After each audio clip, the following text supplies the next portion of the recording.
জায়গাটা কোথায় বুঝতে পারছেন? রাত তখন 9:25, বারেপুর লোকালে আমরা কয়েকজন বসে আছি। ঠিক সেই সময় হাত ধরাধরি করে দুজন বারেপুর থেকে ট্রেনে উঠল।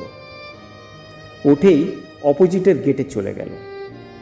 এমনভাবে দাঁড়িয়েছিল যে আমাদের যেন মনুষ্যত্ব বোধটাকে চিবিয়ে চিবিয়ে খাচ্ছিল। নিজেদের লজ্জা লাগছিল ওদের দিকে তাকাতে। একজন তো পাশ থেকে বলেই ফেললেন, দেখেছেন দাদা, দেখেছেন, এখনকার ছেলে মেয়েদের ন্যূনতম লজ্জাটুকু নেই। পাবলিক লোকাল ট্রেনে ওপেন তোরা বেলাল্লাপনা করছিস। আমি বললাম, চেপে যান দাদা, চেপে যান। কেন শুধু শুধু নিজের সম্মানটুকু খোয়াবেন? বর্তমান সময়টাই যে এইরকম। ওদেরকে জ্ঞান দিতে গেলে চড় খেতে হবে। কেন খামোকা চড় খাবেন বলুন তো?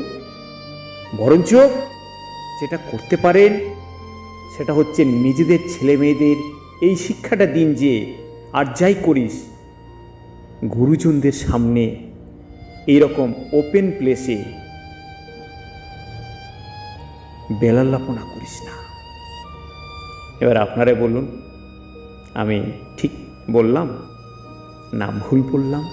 নমস্কার।